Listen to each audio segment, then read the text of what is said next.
சூதாட்டம் நடத்துகிறவன் கோடீஸ்வரன் ஆகிட்டான், சூதாடுறவன் ஓட்டண்டி ஆகிட்டான். அதே மாதிரி தான் ஓட்டு போடுறவன் ஓட்டண்டி ஆயிடுவான், ஓட்டு வாங்குறவன் கோடீஸ்வரன் ஆயிடுவான். என்ன சார்?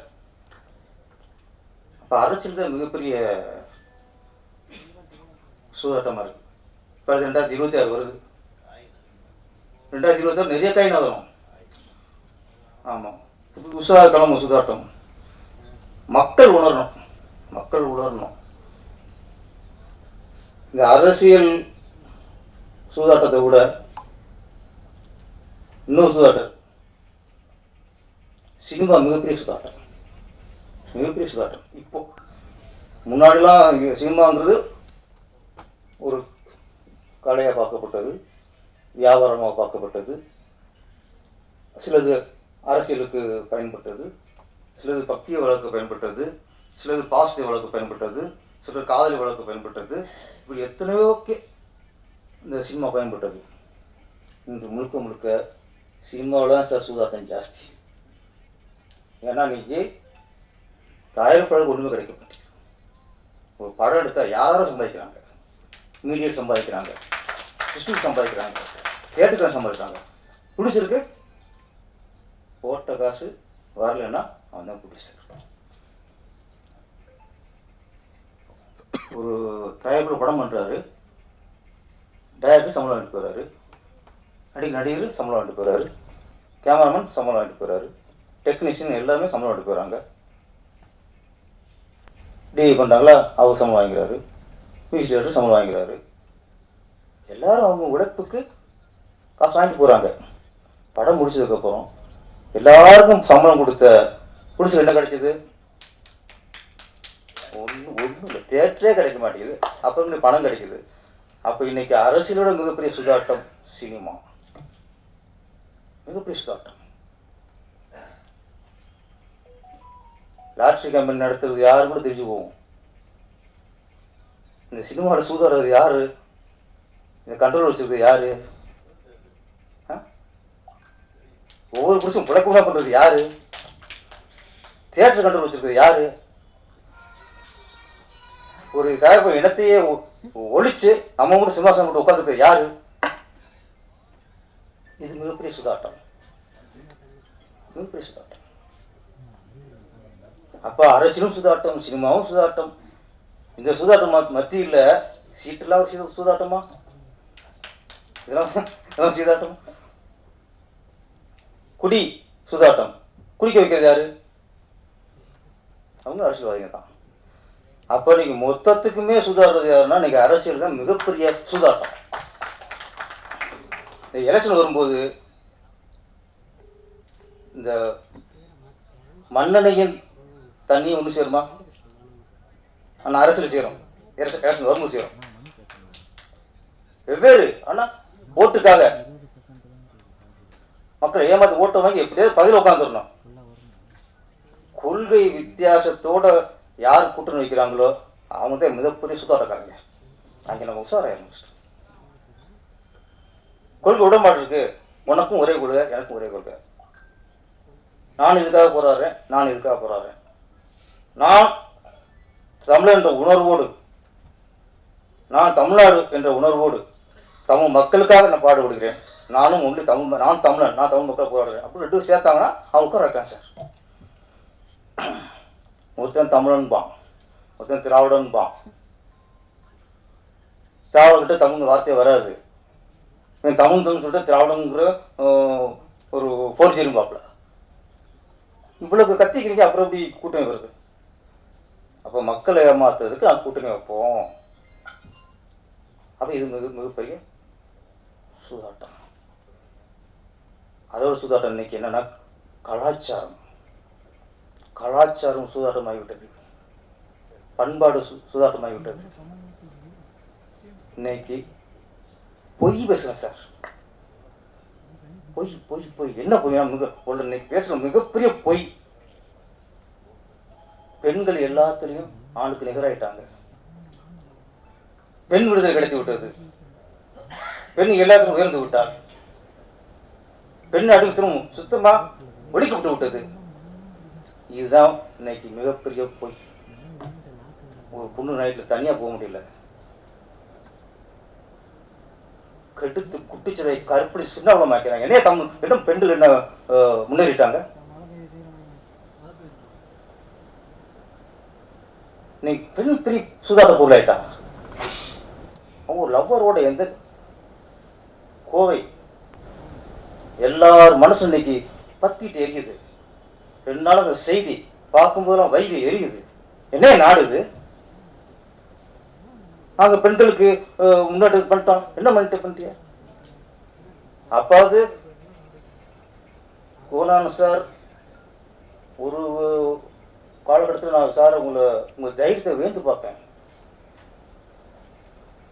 ஒரு ஆளுங்கட்சி அப்போலாம் எம்ஜிஆர்னா பவர். எம்ஜிஆர் யாரும் ஜெயிக்க முடியாது. எம்ஜிஆரும் பயம் இருந்துச்சு. அந்த நேரம் ஆளுங்கட்சிக்கு எதிராக அரசியல் படம் எடுத்தவர் வி.சி. கோதானன் சார். பயப்பட மாட்டார். அந்த துணிச்சல் வி.சி. கோதானன் சாருக்கு உள்ள துணிச்சல் 1% இன்னைக்கு உள்ள இயக்குநருக்கு இருக்கா? இருந்தால் சினிமா சுதாட்டம் ஆகாது. இன்னைக்கு யாருக்கும் எதிர்த்து பேசுறதுக்கு வலு இல்லை. ஒரு அரசியல்வாதியை எதிர்த்து பேச முடியல. அடுத்த நாளைக்கு உள்ள வச்சுறாங்க. பெண் கோவையில் நிறைய பேர் அந்த பொண்ணையும் அந்த நேரத்தில் அங்கே போச்சு. ஏன் தனியாக போச்சு? ஒரு பொண்ணை 3 பேர் சின்னவனமாக்கி குத்துயிரும் கொலையுரம் போட்டான். இன்னும் 1/2 மணி நேரம் கழிச்சு அந்த பொண்ணை தூக்கிட்டா செத்து போயிருக்கும். ஆனால் நிறைய பேர் 11 மணிக்கு அங்கே என்ன வேலை, ராத்திரியில் அங்கே என்ன வேலை? நம்ம வீட்டில் ஒரு பொம்பளை தெரியாதுன்னா போயிருந்து இப்படி பண்ணியிருந்தா கேட்பீங்களாடா? போன தப்பு தான்.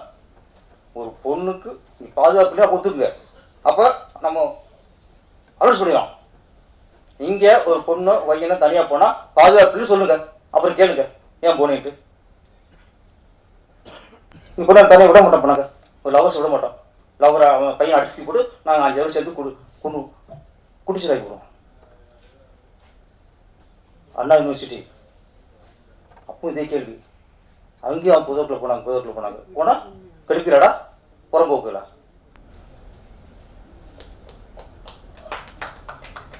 நான் ஒன்று சொல்கிறேன்.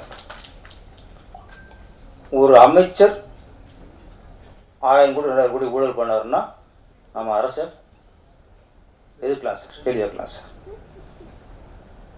கலாச்சாரம் காய்ச்சப்படுது அப்படின்னா நம்ம அரசாங்கத்தை கேள்வி கேட்கலாம்.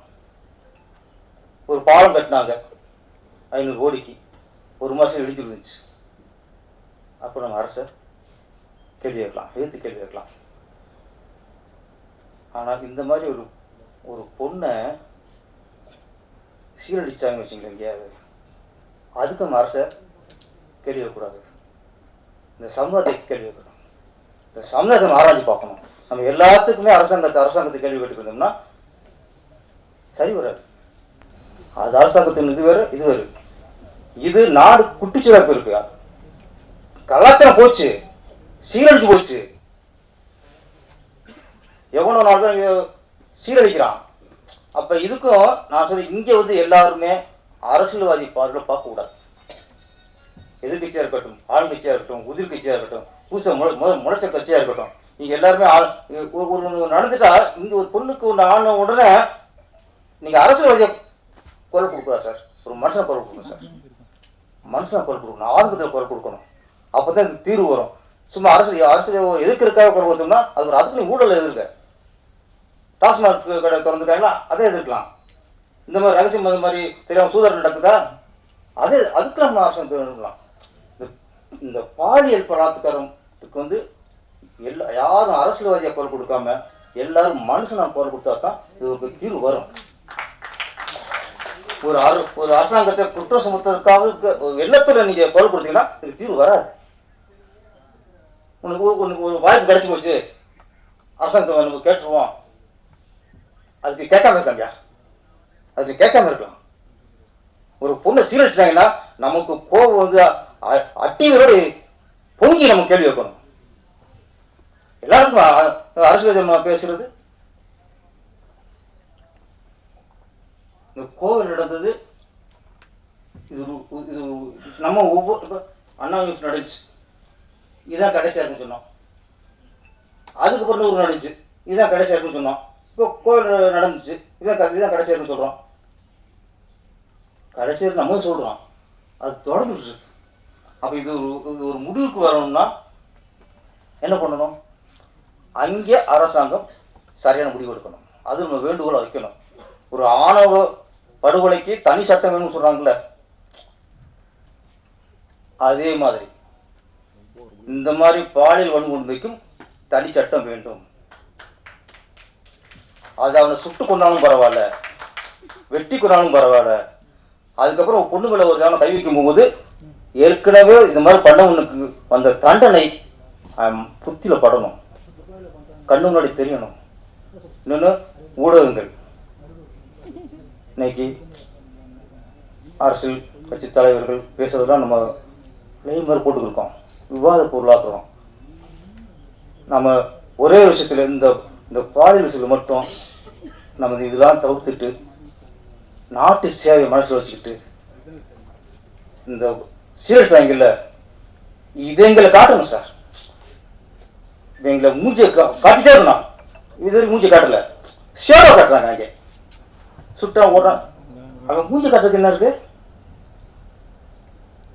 அவன் என்ன கால் சுட்டாங்களே, சுட்டதை காட்டுங்க. எப்படி எங்களுக்கு பயம் வரும்? இந்த மற்றது பூரா வெளியே வந்துடுறாங்க. இந்த ஒரு நடிகர் ஒரு போதை பொருள் யூஸ் பண்ணார், விற்கல, யூஸ் பண்ணிட்டார். மறுநாள் ஃபுல்லாக கிளாஸ் அவர் பேசு லைவ் போயிட்டு இப்படி போதை பொருள் சாப்பிட்டார் பண்ணிட்டார். அப்போ ஒரு போதை பொருள் யூஸ் பண்ணால் ஒரு நடிகர் கைது பண்ணிட்டார். அவருக்கு தனிப்பட்ட வாழ்க்கை. இந்த பெண்களுக்குள்ள இந்த மாதிரி பாலியல் தொலைங்கிறது தனிப்பட்டதில்லை, சமுதாயம் சார், சமுதாயத்தோட சீர்கேடுது. அப்போ இதை நம்ம கொஞ்சம் மற்றதுக்கு முக்கியத்துவம் இதையும் கொடுக்கணும். நீங்கள் காட்டுற நீங்கள் இது எந்த டெவலப்மெண்ட் காட்டுறோ அதை பார்க்கும்போது இந்த மாதிரி என்ன உலகம் பயம் வரணும். இப்போ திருப்பி ஒரு நப்பாசை இதுதான் கடைசியாக இருக்குன்ட்டு இந்த அரசாங்கம் நீங்கள் ஆணவ படுகொலைக்கு தனி சட்டம் எப்படி துணிஞ்சு சொன்னீங்களோ அதே மாதிரி இதுக்கு தனி சட்டம் அமையணும். அமைஞ்சு அதுக்கான வீடு இதை காட்டினா தான் கொஞ்சம் குறையும். இந்த நேரத்தில் நம்ம அந்த பாதிக்கப்பட்ட பெண்ணை பூர்ண குணமடைஞ்சு வரணும். இன்னும் ஒரு சின்ன வேண்டுகோள், ஹாஸ்டல்னா என்ன? ஒரு பெண்களை ஒரு பெத்த தாய் தப்பேன் ஒரு நம்பித்தானே ஹாஸ்டலுக்கு அனுப்புகிறாங்க. ஹாஸ்டல் என்ன கிழிக்கிறிய? எப்படி ஹாஸ்டலுக்கு பொண்ணு வெளியே போச்சு? நினச்ச நேரத்துக்கு வெளியே போகிறதுக்கு நினச்சதுக்கு வரது ஹாஸ்டலு. அப்போ ஹாஸ்டல் சரியான கண்காணிப்பு இருக்கணும்.